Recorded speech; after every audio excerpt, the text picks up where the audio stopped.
बच्चों आज का हमारा टॉपिक है एनर्जी।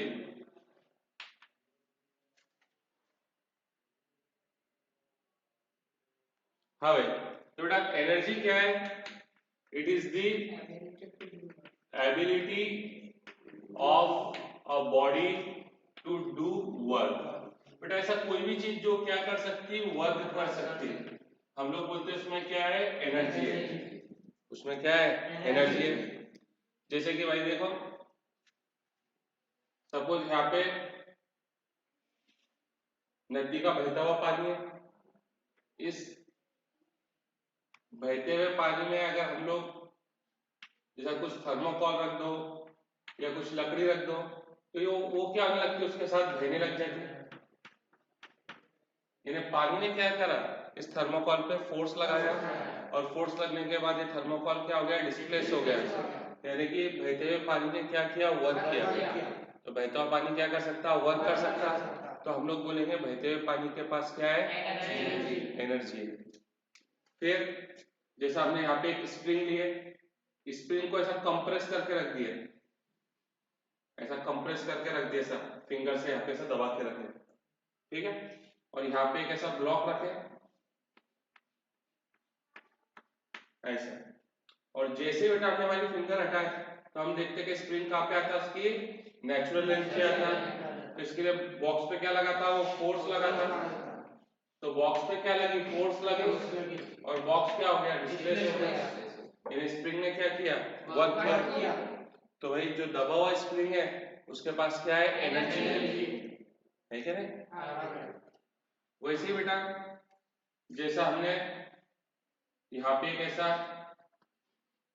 फैन टाइप रखे, ऐसा जैसा जो बचपन में तुमने देखे होंगे, भिंगरी देखे होंगे सबने, ऐसा भिंगरी जैसा रखे,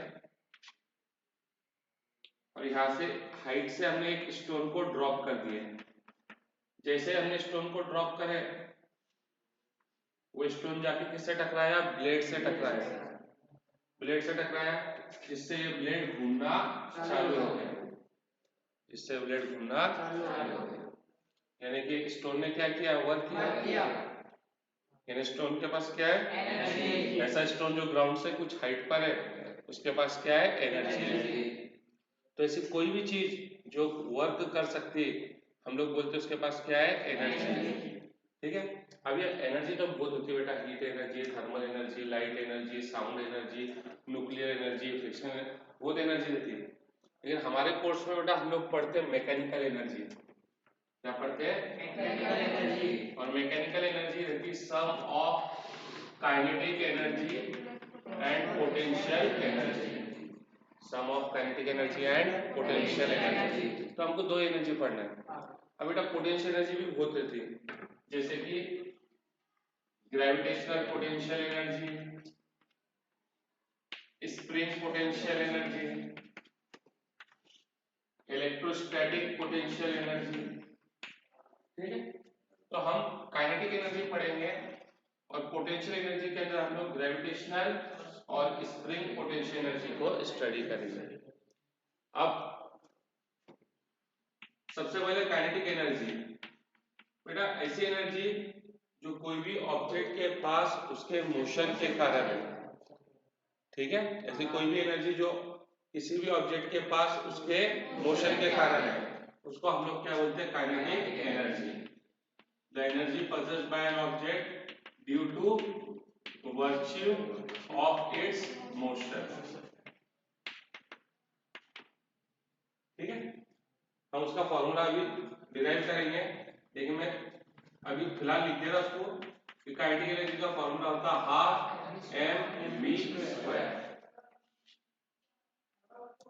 ठीक है बेटा, उसको डिराइव करेंगे अभी हम लोग थोड़ी देर में, लेकिन मैं लिख दिया, छोटी क्लास में तुमने पढ़े हाफ एम वी स्क्वायर, जहाँ पे एम क्या होता है, मास, वी क्या होती है, स्पीड, वी क्या होती है, स्पीड, वेलोसिटी होती है, स्पीड होती है। तो भाई वी स्क्वायर है यहाँ पे वी स्क्वायर है, और किसी भी वेक्टर क्वांटिटी का स्क्वायर क्या होता है, स्केलर होता है, याद है ना। डॉट प्रोडक्ट में हमने पढ़े थे कि अगर कोई भी दो वेक्टर को अगर स्क्वायर निकालना है यानी उस वेक्टर को 2 बार मल्टीप्लाई करना है। तो हम लोग डॉट प्रोडक्ट इस्तेमाल करते हैं, क्रॉस प्रोडक्ट इस्तेमाल नहीं करते। क्योंकि कोई भी वेक्टर का अगर तो खुद के साथ क्रॉस प्रोडक्ट निकालेंगे तो वो क्या आएगा, 0। क्या आएगा, 0, क्योंकि उसमें क्या यूज होता है, साइन थीटा, और दोनों वेक्टर सेम डायरेक्शन में, तो थीटा क्या हो जाएगा, 0, साइन 0 0, ठीक है। अब एक बात याद रख, v स्क्वायर होने की वजह से काइनेटिक एनर्जी हमेशा क्या रहेगी, पॉजिटिव रहेंगी, हमेशा पॉजिटिव। तो कोई भी ऑब्जेक्ट की काइनेटिक एनर्जी अगर वो रुका हुआ है तो क्या हो जाएगी, 0, और यदि मोशन में है तो उसकी काइनेटिक एनर्जी क्या रहेगी, पॉजिटिव रहेगी, कभी नेगेटिव नहीं हो सकती। इसके बाद बेटा जो काइनेटिक एनर्जी है काय पे डिपेंड करती है, रेफरेंस फ्रेम पे।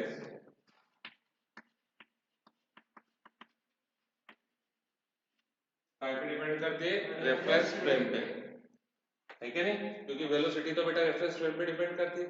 जैसे कि अगर बस में बैठे हुए 2 लोग हैं तो एक दूसरे के रिस्पेक्ट में कैसे है, रेस्ट में, तो उनकी वेलोसिटी क्या हो जाएगी, 0, तो उनकी एक दूसरे के रिस्पेक्ट में काइनेटिक एनर्जी क्या हो जाएगी, 0। लेकिन जो बंदा ग्राउंड पे खड़ा है उसके लिए दोनों मोशन में, तो भाई जो ग्राउंड पे खड़ा है उसके रिस्पेक्ट में दोनों के पास वेलोसिटी है, यानी दोनों के पास काइनेटिक एनर्जी है। ये बात याद है। सबसे पहली बात मैंने क्या बोला कि काइनेटिक एनर्जी क्या है, डिपेंड्स ऑन, फिर kinetic energy is always positive. और एक और बहुत इंपॉर्टेंट बात याद रखना, kinetic energy depends on velocity या स्पीड, डिपेंड्स ऑन वेलोसिटी या स्पीड, ठीक है भाई। स्पीड या वेलोसिटी पर डिपेंड करती, लेकिन तो उस स्पीड या वेलोसिटी पे कैसे आया उस पर डिपेंड नहीं करती। क्या बात समझ में आ रही? मेरा बोलने का मतलब है जैसे एक ऑब्जेक्ट है, ये ऑब्जेक्ट है, इस ऑब्जेक्ट पे मैंने फोर्स लगाया, पहले ये ऑब्जेक्ट रेस्ट में था, तो इसकी वेलोसिटी क्या थी, 0। अब मैंने इस पर फोर्स लगाया, ठीक है, फोर्स कैसा है, कांस्टेंट है, फोर्स कैसा है, कांस्टेंट। और ये फोर्स लगने के बाद इस ऑब्जेक्ट की कुछ समय के बाद वेलोसिटी हो गई v, तो इसकी काइनेटिक एनर्जी हो जाएगी हाफ mv²।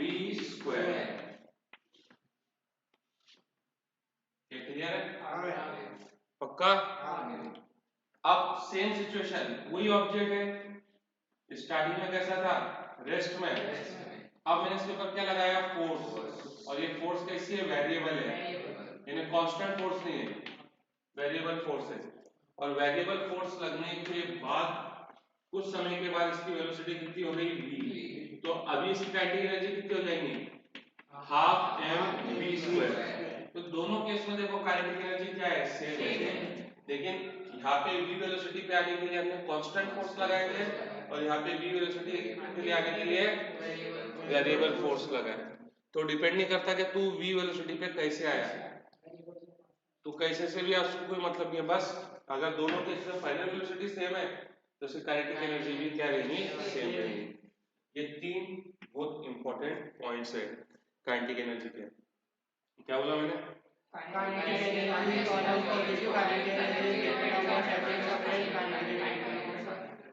क्लियर है, नोट करो। फिर हम अब देखो बेटा, काइनेटिक एनर्जी का डेरिवेशन देखो बेटा, जैसे बेटा ये एक ऑब्जेक्ट है, इसका मास है m, और इनिशियली ये कैसा है, रेस्ट पे है, तो इसकी वेलोसिटी कितनी हो जाएगी, 0। मैंने इस पे फोर्स लगाया और ये फोर्स कैसा है, कांस्टेंट है, क्योंकि हम तो समझ गए कांस्टेंट लगाया, वेरिएबल लगा, वो कोई फर्क पड़ने वाला नहीं, तो कांस्टेंट फोर्स लगाया, और चलिए यहाँ का टाइम हमने ले लिया 0, और t टाइम के बाद,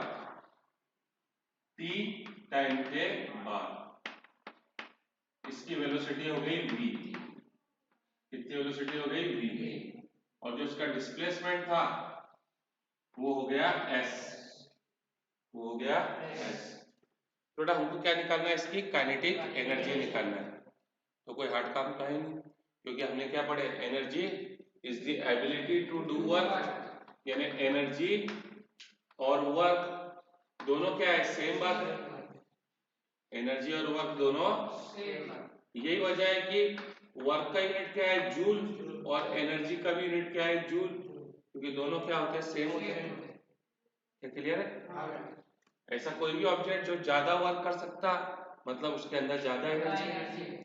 इसका उल्टा भी सही है, जैसे हमने पहले बोले कि अगर ज्यादा वर्क कर सकता तो एनर्जी ज्यादा है, इसका उल्टा एनर्जी ज्यादा है तो ज्यादा वर्क करेगा, है ना।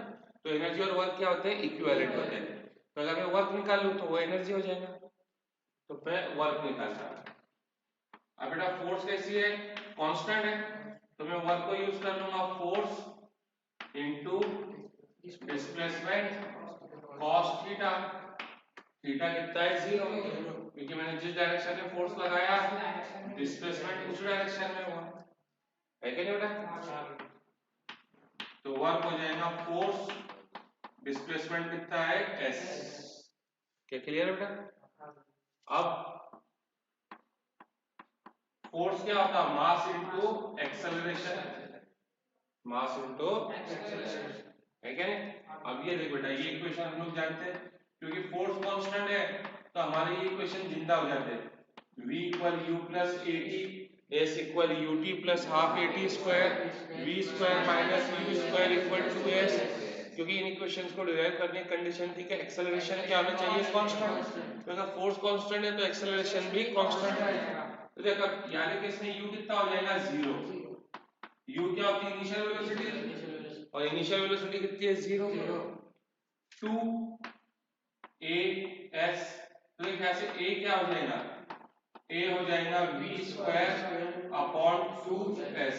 तो बेटा वर्क हो गया m, a की जगह पे v square upon 2s, ss cancel, तो वर्क हो गया mv स्क्वायर बाय 2। इसको हम लोग लिख सकते हैं हाफ mv स्क्वायर, और ये वर्क टाइम में कन्वर्ट हो जाएगा एनर्जी में। और कौन सी एनर्जी, काइनेटिक, क्योंकि एनर्जी किसके कारण है, उसके मोशन के कारण। तो आ गया काइनेटिक एनर्जी का फॉर्मूला, है क्या नहीं। अब तो अगर वेलोसिटी को डबल कर तो यहाँ 2 का स्क्वायर क्या होता है, 4, काइनेटिक एनर्जी 4 टाइम्स हो जाएगी। वेलोसिटी को 3 टाइम्स कर तो 3 का स्क्वायर 9, काइनेटिक एनर्जी 9 टाइम्स हो जाएगी। मास को डबल कर तो भाई काइनेटिक एनर्जी भी डबल हो जाएगी। ये क्लियर है बेटा? अब इसके बाद एक चीज बेटा जो बहुत बार एग्जाम में आती वो है relation between kinetic energy and momentum of object. Relation between kinetic energy and momentum of object. अब काइनेटिक एनर्जी क्या होती है, हाफ mv स्क्वायर। तो देख मैं क्या कर रहा, एक बार m से मल्टीप्लाई कर दे रहा और m से डिवाइड कर दे रहा। ये कुछ गलत है इसमें, m से मल्टीप्लाई m से डिवाइड। अब ये m स्क्वायर v स्क्वायर को मैं लिख लूंगा हाफ mv का स्क्वायर, क्या लिख लूंगा, है ना। अब ये mv क्या होता है, ये तो मोमेंटम होता है, तो भाई ये तो मोमेंटम होता है, तो p स्क्वायर अपॉन 2m, ये रिलेशन आ गया बेटा काइनेटिक एनर्जी और मोमेंटम के बीच का। कई वालों का बहुत हिट क्वेश्चन है, एनुअल पेपर में मेरे ख्याल से पिछले 4 साल में 2 बार आ चुका है क्वेश्चन। ये क्लियर है बच्चों? तुम देखो बेटा, नेक्स्ट है पोटेंशियल एनर्जी।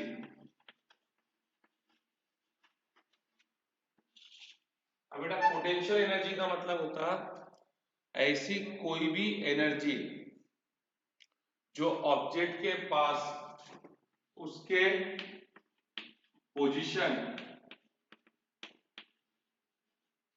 शेप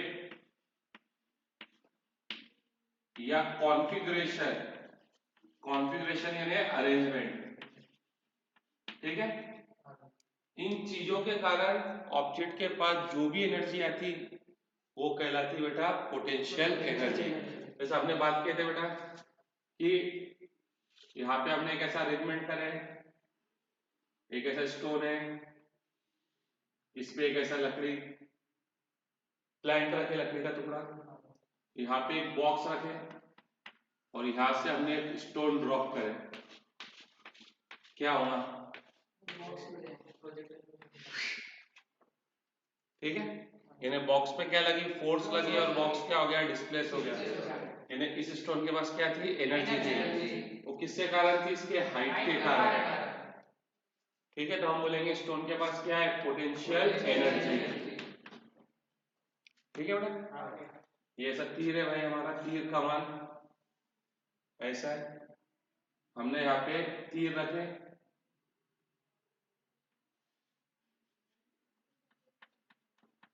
तीर रख के इसको खींचे, इसका शेप कुछ ऐसा हो गया, शेप चेंज हो गया। अब जैसा जब हम उसको छोड़ेंगे तो कौन सी एनर्जी है? काइनेटिक एनर्जी है। जब तक इसको खींच के रखेंगे इसके पास क्या है? पोटेंशियल। जैसा हमने छोड़े पोटेंशियल काय में कन्वर्ट हो गई काइनेटिक। ठीक है, एक डैम में रुका हुआ पानी है, डैम में रुका हुआ पानी है, तो पानी की हाइट है कि नहीं है? तो इसके पास कौन सी एनर्जी है? जब फ्लो कराएगा तो पोटेंशियल काय में कन्वर्ट हो जाएगी। ठीक है बेटा, जैसा ये एक चार्ज है, इस पे है भाई पॉजिटिव चार्ज है, कौन सा चार्ज है? पॉजिटिव। अब यहाँ पे मैंने दूसरा पॉजिटिव चार्ज रखा, पॉजिटिव पॉजिटिव को क्या करता है? रिपेल करता है। ठीक है, रिपेल करता, लेकिन मैंने इसको क्या करके रखा हो? फिक्स कर दिया हो। क्या कर दिया हो? तो बेटा इसके पास कौन सी एनर्जी है? पोटेंशियल एनर्जी है। जैसे इसको मैं क्या करूंगा? ये सपोर्ट हटाऊंगा, ये क्या करेगा? दौड़ने लग जाएगा, यानी इसकी पोटेंशियल काय में कन्वर्ट हो जाएंगी। तो ये किसके कारण है? इसके अरेंजमेंट के कारण है। तो ऐसी कोई भी एनर्जी जो ऑब्जेक्ट के पास उसके पोजीशन, शेप या अरेंजमेंट के कारण है, उसको हम लोग बोलते हैं पोटेंशियल एनर्जी। अब ये दो रहती है बेटा, ग्रेविटेशनल पोटेंशियल एनर्जी और स्प्रिंग पोटेंशियल एनर्जी। अब ग्रेविटेशनल पोटेंशियल एनर्जी क्या रहती है? तो हमने पढ़ के रखे कि ग्रेविटेशनल क्या है? ग्रेविटेशनल फोर्स क्या है? कंजर्वेटिव फोर्स है, और work done by conservative is equal to minus change in potential energy. तो देख, जैसा ये स्टोन है, ये स्टोन है, पहले ग्राउंड पे था, इसका मास है m, हम इसको यहाँ पे लेके आ गए, कितनी हाइट पे? h हाइट पे। तो बेटा ग्रेविटेशनल फोर्स कहाँ लग रही है? नीचे की। तो क्या तुम मेरे को बता सकते हैं work done by gravitational force? Work done by gravitational force minus, अरे ग्रेविटेशनल फोर्स कितनी है? mg, डिस्प्लेसमेंट कितना है? h। ग्रेविटेशनल फोर्स नीचे है, डिस्प्लेसमेंट ऊपर, इसके लिए माइनस mgh। अब हम लोग ये बात जानते हैं बेटा कि work done by conservative force is equal to minus change in potential energy। Minus change in potential energy यानी final potential energy minus initial potential energy. ठीक है, और work done by gravitational force क्या है भाई? mgh माइनस mgh है, क्या है? Minus mgh। ये कैंसिल, तो बेटा ये हो गया final potential energy minus initial potential energy is equal to, यानी जो छोटी क्लास में हम लोग पढ़ते थे mgh, वो पोटेंशियल एनर्जी था कि चेंज इन पोटेंशियल एनर्जी था? वो चेंज इन पोटेंशियल एनर्जी था। ठीक है, तो हम लोग क्या करते थे बड़े प्यार से, जो इनिशियल पोटेंशियल एनर्जी थी उसको क्या मान लेते थे? जीरो। तो जो फाइनल पोटेंशियल एनर्जी थी वो क्या हो जाती थी? mgh। क्लियर है? यानी एक बात याद रख कि पोटेंशियल एनर्जी की तू एब्सोल्यूट वैल्यू नहीं निकाल सकता, तो कभी भी पोटेंशियल एनर्जी की एब्सोल्यूट वैल्यू तो क्या निकाल सकता, चेंज इन पोटेंशियल एनर्जी निकाल सकता। तो हम लोग क्या करते हैं, चेंज इन पोटेंशियल एनर्जी में कोई भी एक टर्म को क्या मान लेते हैं, जीरो, या तो इनिशियल को या तो फाइनल को। अभी हमने किसको जीरो माने, इनिशियल को। तो जैसे हम इनिशियल को जीरो मानते हैं तो चेंज इन पोटेंशियल एनर्जी थी वो किसके बराबर हो गई, पोटेंशियल एनर्जी के। तो ये बात बिल्कुल याद रख कि absolute potential energy can not be determined.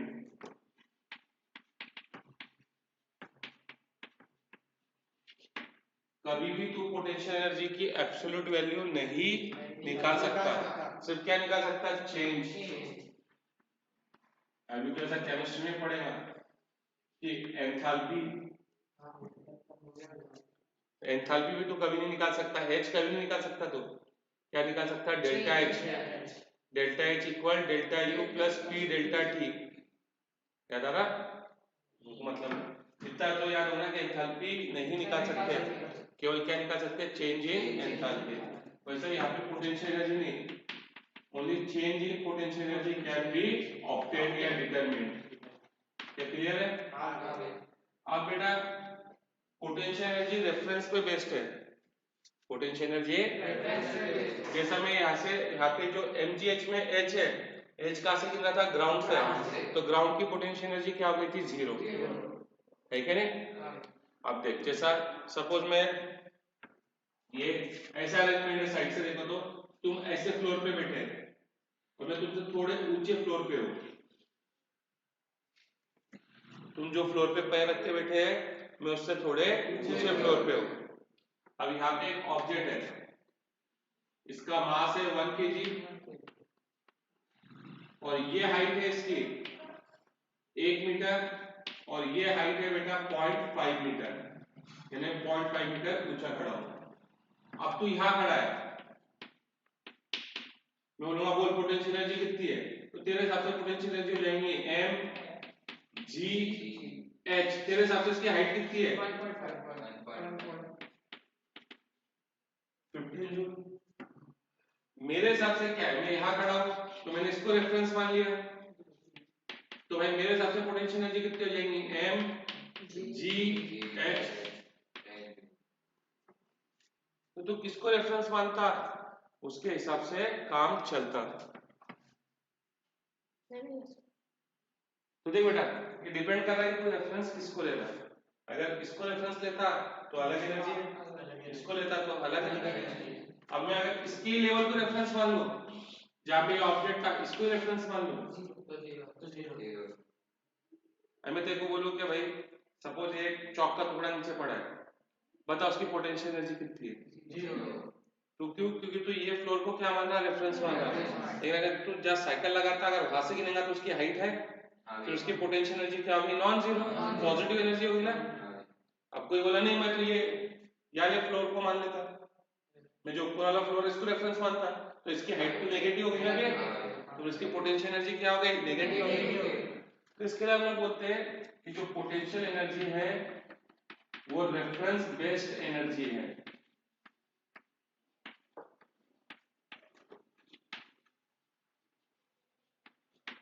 जैसे तू कहीं पे भाई स्टेशन पे जा तो वहां पे लिखा रहता समुद्र से इतनी ऊंचाई, यानी समुद्र क्या है, रेफरेंस है, यानी हमने जो सी लेवल है उसको क्या मान लिया, जीरो, और उसके ऊपर हाइट गिनते हैं। एग्जैक्ट हाइट तो पता ही नहीं कि धरती के सेंटर से कितने दूर है, कितनी हाइट है, एग्जैक्ट हाइट किसको पता नहीं। क्या बेटा क्लियर है? तो ये पोटेंशियल एनर्जी कैसी एनर्जी है, रेफरेंस बेस्ड एनर्जी है। अब डिपेंड करता है कि रेफरेंस कहाँ पे, जहाँ पे ऑब्जेक्ट है, अगर तूने उसी को रेफरेंस ले लिया तो पोटेंशियल एनर्जी जीरो हो जाएगी। अगर ऑब्जेक्ट ऊपर है और तूने रेफरेंस नीचे लिया तो पोटेंशियल एनर्जी पॉजिटिव हो जाएगी, और अगर ऑब्जेक्ट इधर है और तूने रेफरेंस उसके ऊपर ले लिया तो पोटेंशियल एनर्जी नेगेटिव। तो ये खासियत है कि पोटेंशियल एनर्जी में बी जीरो, पॉजिटिव और नेगेटिव। जीरो भी हो सकता, पॉजिटिव भी हो सकता और नेगेटिव भी हो सकता। उसके बाद बेटा एक बात याद रखना, पोटेंशियल एनर्जी का कांसेप्ट केवल किसके लिए यूज होता, कंजर्वेटिव फोर्स के लिए। किसके लिए, potential energy is defined only for conservative forces, non conservative forces के लिए इसको डिफाइन नहीं किया जाता। ये क्लियर है बेटा? नोट कर, मैं बोला ना बच्चों, हेडिंग दो, स्प्रिंग पोटेंशियल एनर्जी। देखो बेटा,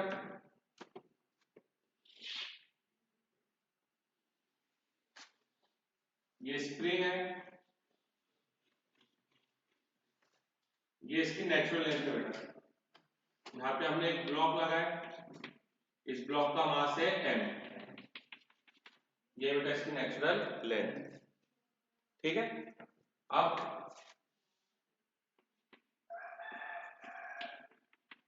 हमने क्या करना बेटा, इसको स्प्रिंग को इलोंगेट कर दिया। क्या करें, स्प्रिंग को इलोंगेट कर दिए, कितने डिस्टेंस से, x डिस्टेंस से, ठीक है। तो हमको इसकी पोटेंशियल एनर्जी निकालना है।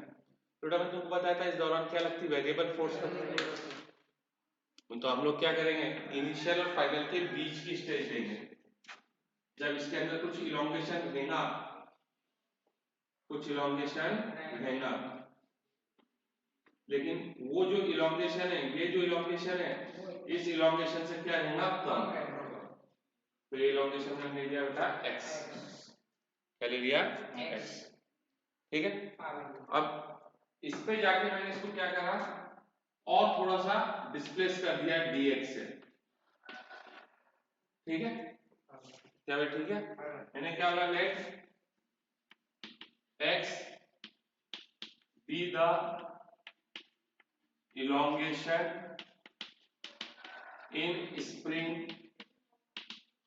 at any time t, किसी भी t समय में इसमें elongation कितना है, स्मॉल x है, और मैंने इसको और थोड़ा सा dx से क्या कर दिया, खींच दिया। तो मैंने बोला late dw be the small amount of work done by spring force, by spring force when it elongates by a small distance dx। क्या क्लियर है बेटा? क्या तू बता सकता है इस समय स्प्रिंग फोर्स कैसा लग रहा होगा? तो इस समय स्प्रिंग फोर्स ऐसा लग रहा होगा, अपोजिट का, क्योंकि है क्या नहीं, इसी को तो हम लोग क्या बोलते हैं, याद करो वीडियो में, एफएसपी, है क्या नहीं। तो वो वर्क डन क्या हो जाएगा, तो छोटा सा वर्क है, तो ये हो जाएगा FSP into displacement cos 180, theta तो 180 है, क्योंकि डिस्प्लेसमेंट हमेशा कहां से गिनते हैं, मीन पोजीशन से, ऐसा वीडियो में बताई हुई चीज है। तो एफएसपी और डिस्प्लेसमेंट कैसे है, अपोजिट डायरेक्शन में, तो थीटा कितना हो गया, 180। टोटल वर्क निकालने के लिए दोनों साइड को इंटीग्रेट, तो एफएसपी क्या होता है बोलो, kx, यहाँ पे k क्या है, स्प्रिंग कांस्टेंट, k क्या है, स्प्रिंग कांस्टेंट, और x क्या है, जिस समय का देखो एफएसपी निकालना है उस समय का देखो इलोंगेशन लेना है। जैसे इस समय इलोंगेशन 0 है, तो इस समय x क्या हो जाएगा, 0, एफएसपी भी 0। इस समय इलोंगेशन कितना है, x, तो एफएसपी हो जाएगा kx। क्या बेटा क्लियर है? और cos 180 माइनस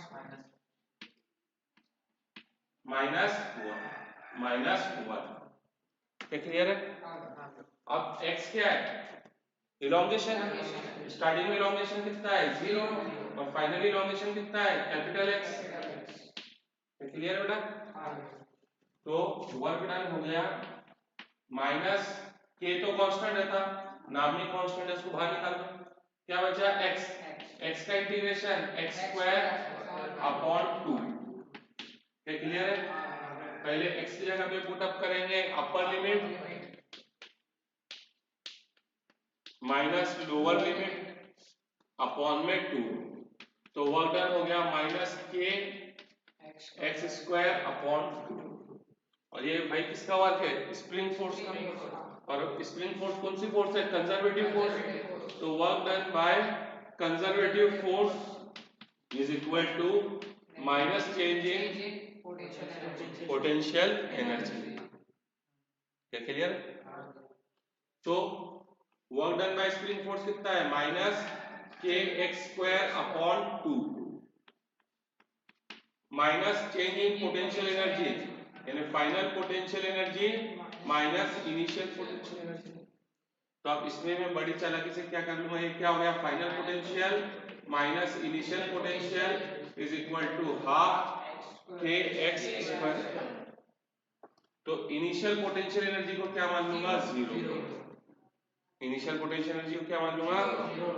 क्योंकि स्टार्टिंग के अंदर तो कोई एक्स है ही नहीं, है ना? एक्स क्या इलोंगेशन, कोई इलोंगेशन नहीं है। बेटा फाइनल पोटेंशियल एनर्जी हो गई हमारी हाफ के एक्स स्क्वायर। क्या बेटा क्लियर है? ये भी हमेशा क्या रहेंगे? पॉजिटिव। ये भी हमेशा क्या रहेंगे? एक्स स्क्वायर है ना, तो एक्स स्क्वायर तो हमेशा क्या रहता है? पॉजिटिव।